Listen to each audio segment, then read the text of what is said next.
ശ്രീ യുവരാജ് ഗോകുൽ, ഇവിടെ ലഹരി mafia പിടിമുറുക്കുന്ന cinema സെറ്റുകൾ, സിനിമാ ലൊക്കേഷനുകൾ ആണ് എന്നുള്ള കാര്യത്തിൽ ഒരു സംശയവുമില്ല. ഇപ്പോൾ ഏറ്റവും ഒടുവിലായി ഈ WCCയിലെ തന്നെ ഒരംഗത്തിൻ്റെയും അവരുടെ ഭർത്താവിനെതിരെയുമാണ് ഗുരുതരമായ ആരോപണങ്ങൾ ഒരു ഗായിക ഉന്നയിച്ചിരിക്കുന്നത്. പക്ഷേ അതുമായി ബന്ധപ്പെട്ട് മറ്റൊരു തരത്തിലുള്ള അന്വേഷണവും ഇതുവരെ നടന്നതായി കാണുന്നില്ല.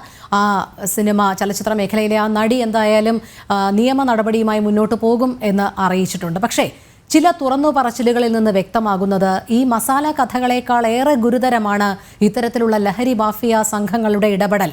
അവർക്ക് വലിയ തോതിലുള്ള പിൻബലമുണ്ട്, രാഷ്ട്രീയ പിൻബലമുണ്ട്. അതുകൊണ്ട് ഇവരെയൊന്നും തൊടാൻ സാധിക്കുന്നില്ല.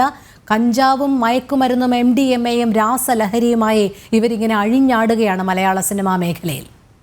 രോഹിണി, അവർ കേസുമായിട്ട് മുമ്പോട്ട് പോകുന്നു എന്നുള്ളത് കൊണ്ട് മാത്രം നമുക്ക് അവരെ നിഷ്കളങ്കയാക്കി വിടാൻ സാധിക്കില്ല. കാരണം അങ്ങനെയാണെന്നുണ്ടെങ്കിൽ കേരളത്തിലെ മാധ്യമങ്ങൾ സിദ്ദിഖിന് ആ പ്രിവിലേജ് കൊടുക്കണമായിരുന്നു. അദ്ദേഹം കേസുമായിട്ട് മുമ്പോട്ട് പോയിട്ടുണ്ട്. മുകേഷിന് ആ പ്രിവിലേജ് കൊടുക്കണമായിരുന്നു. കാരണം മുകേഷ് കേസുമായിട്ട് മുമ്പോട്ട് പോയിട്ടുണ്ട്. അങ്ങനെ പലരും തങ്ങൾക്കെതിരെ ആരോപണം വന്നതിനെതിരായിട്ട് കേസുമായിട്ട് മുമ്പോട്ട് പോയിട്ടുണ്ട്. അപ്പോൾ റീമ കല്ലിങ്കൽ ഇപ്പോൾ ഒരു കൗണ്ടർ കേസുമായിട്ട് മുമ്പോട്ട് പോകുന്നു എന്നുണ്ടെങ്കിൽ അതിനെ നമുക്ക് ആ തരത്തിൽ മാത്രമേ കാണാൻ കഴിയുള്ളൂ. അവർക്ക് യാതൊരു തരത്തിലുള്ള പ്രിവിലേജും നമുക്ക് ആ വിഷയത്തിൽ കൊടുക്കാൻ സാധിക്കില്ല. ഒന്ന്. രണ്ടാമത്തെ ഒരു കാര്യം എന്ന് പറഞ്ഞു കഴിഞ്ഞാൽ, കഴിഞ്ഞ കുറച്ച് ദിവസങ്ങളായിട്ട് നമ്മൾ ചർച്ച ചെയ്തുകൊണ്ടിരിക്കുന്ന ഒരു വിഷയം എന്ന് പറഞ്ഞാൽ മലയാള സിനിമാ മേഖലയിൽ പവർ ഗ്രൂപ്പ് ഉണ്ടോ, പവർ ഗ്രൂപ്പ് ഇല്ലയോ എന്നുള്ളതാണ്. സാക്ഷാൽ മോഹൻലാൽ അടക്കം മുമ്പോട്ട് വന്നിട്ട് പറഞ്ഞു, ഞാനൊരു പവർ ഗ്രൂപ്പിൻ്റെയും ഭാഗമല്ല എന്ന്. മമ്മൂക്ക അദ്ദേഹം കഴിഞ്ഞ ദിവസം ഫേസ്ബുക്കിനകത്ത് പവർ ഗ്രൂപ്പിൽ പെടുന്ന ആളല്ല താനെന്നുള്ള നിലയിൽ അദ്ദേഹം പറയുന്നുണ്ടായിരുന്നു.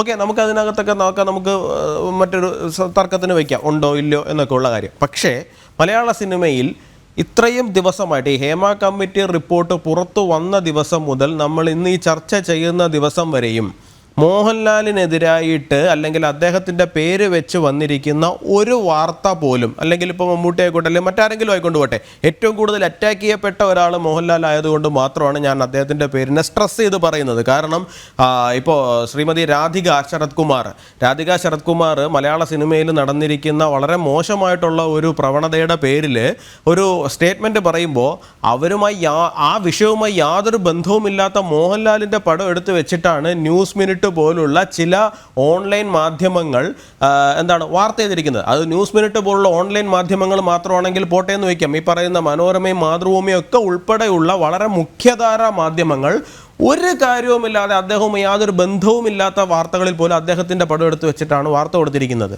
ഈ വാർത്തകളെല്ലാം ഇന്നും അവിടെ തന്നെ ഉണ്ട് എന്നുള്ളതാണ്. മോഹൻലാലിനെ സംബന്ധിച്ചോ അല്ലെങ്കിൽ മറ്റ് ഏതെങ്കിലും മുഖ്യധാരാ നടന്മാരെ സംബന്ധിച്ചോ വന്നിട്ടുള്ള എല്ലാ വാർത്തകളും നമുക്ക് ഇന്നും അത് പബ്ലിഷ് ചെയ്യപ്പെട്ട സ്പേസുകളിൽ തന്നെ നമുക്ക് പോയി കഴിഞ്ഞാൽ കാണാൻ സാധിക്കുന്നുണ്ട്.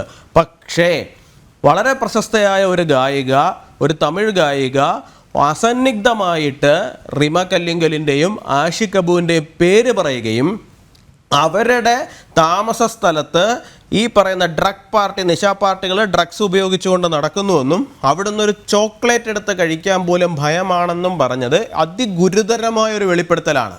അതുമാത്രവുമല്ല, അവിടെ കൊണ്ടുവരികയും സിനിമയിൽ ചാൻസ് ചോദിച്ചു വരുന്ന പല പെൺകുട്ടികളെയും ഈ പറയുന്ന സെക്ഷുവലായിട്ടുള്ള പല ഉപയോഗങ്ങളിലേക്കും ഇവർ തള്ളിവിടുന്നുണ്ട് എന്നും പറഞ്ഞു.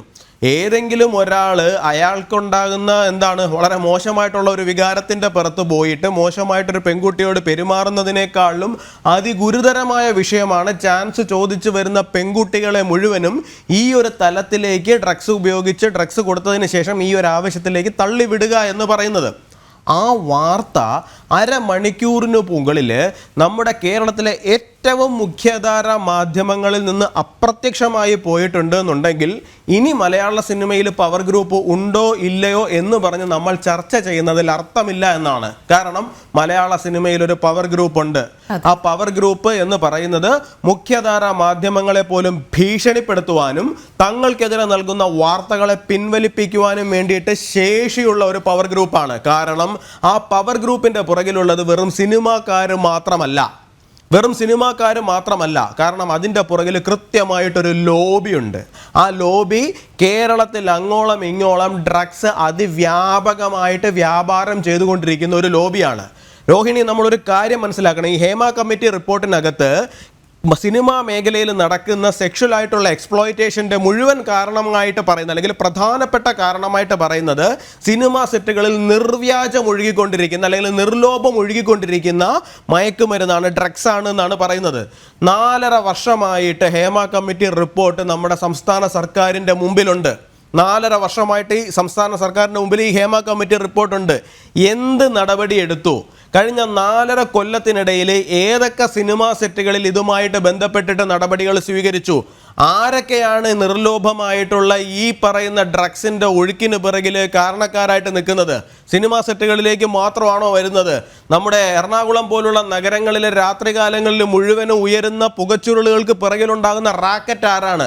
അവർ തന്നെയല്ലേ സിനിമാ സെറ്റുകളിലേക്കും ഇത് എത്തിക്കുന്നത്? ഇത് എവിടെ നിന്നാണ് വരുന്നത്? ആർക്ക് വേണ്ടിയാണ് വരുന്നത്? എവിടേക്കാണ് പോകുന്നത്? ഇതിൻ്റെ പിറകിൽ ഒഴുകുന്ന ശതകോടികൾ അല്ലെങ്കിൽ സഹസ്ര കോടികൾ എന്തൊക്കെയാണ്? ഇപ്പോൾ എറണാകുളത്തേക്ക് കൊച്ചി തുറമുഖത്തിന് അടുത്ത് വെച്ചിട്ടാണ് കഴിഞ്ഞ വർഷം 25,000 കോടി രൂപയുടെ ഡ്രഗ്സ് കൊച്ചി പുറംകടലിൽ നിന്ന് പിടിക്കുന്ന സാഹചര്യം ഉണ്ടായിരിക്കുന്നത്. അപ്പോൾ ഇതൊക്കെ എവിടുന്ന് വരുന്നു, എങ്ങോട്ട് പോകുന്നു? അന്വേഷിക്കണ്ടേ? സംസ്ഥാന സർക്കാർ അന്വേഷിച്ചോ? ശരിയാണ്, ഹേമ കമ്മിറ്റി റിപ്പോർട്ടിന്റെ പിറകിൽ ഒരുപാട് പേരുടെ പ്രൈവസി ഉണ്ട്, പല വിഷയങ്ങളുണ്ട്. അതുകൊണ്ട് പരിപൂർണമായിട്ട് അത് പുറത്തുവിടാൻ പറ്റില്ല. ചിലപ്പോൾ അതിൻ്റെ പുറത്ത് നടപടികളുടെ വിഷയങ്ങൾ ഉണ്ടായിട്ടുണ്ട്, പല പെൺകുട്ടികളുടെ ഉൾപ്പെടെ പ്രൈവസിയുടെ വിഷയമുണ്ട്. നമ്മൾ അതിനെയൊക്കെ മാനിക്കണം, വേണ്ട എന്നൊന്നും പറയുന്നില്ല, അത് അവിടെ ഇരുന്നോട്ടെ. പക്ഷേ ഈ പറയുന്ന കാര്യം അന്വേഷിക്കുന്നതിൽ സംസ്ഥാന സർക്കാരിന് എന്തായിരുന്നു വിമുഖത, അല്ലെങ്കിൽ അവർക്ക് എന്തായിരുന്നു മടി? ശരിക്കും പറഞ്ഞു കഴിഞ്ഞാൽ പിണറായി സർക്കാർ ഒന്നാമതായിട്ട് ഉത്തരം പറയേണ്ടത് ആരുടെയെങ്കിലും കതകുമുട്ടലിൻ്റെ പിറകിലല്ല, ഈ പറയുന്ന കാര്യത്തിലാണ് ശരിക്കും പറഞ്ഞാൽ അന്വേഷണം നടത്തേണ്ടത്. ഇപ്പോൾ കഴിഞ്ഞ ദിവസം ശ്രീ PV അൻവർ നടത്തിയിരിക്കുന്ന വെളിപ്പെടുത്തലുണ്ടല്ലോ. എന്താണ് കേരള പോലീസ് എന്ന് പറയുന്നത്? ഈ പറയുന്ന സ്വർണ്ണക്കടത്തിൻ്റെ 60% പോലും പോകുന്നത് കേരള പോലീസിലെ ഉന്നതരിലേക്കാണ് എന്ന് പറയുമ്പോൾ ഈ പറയുന്ന മയക്കുമരുന്ന് കടത്തിലും അവരിലേക്ക് തന്നെയാണോ കാര്യങ്ങൾ പോകുന്നതെന്നുള്ള കാര്യം നമ്മൾ അന്വേഷിക്കേണ്ടതാണ്. അതെ.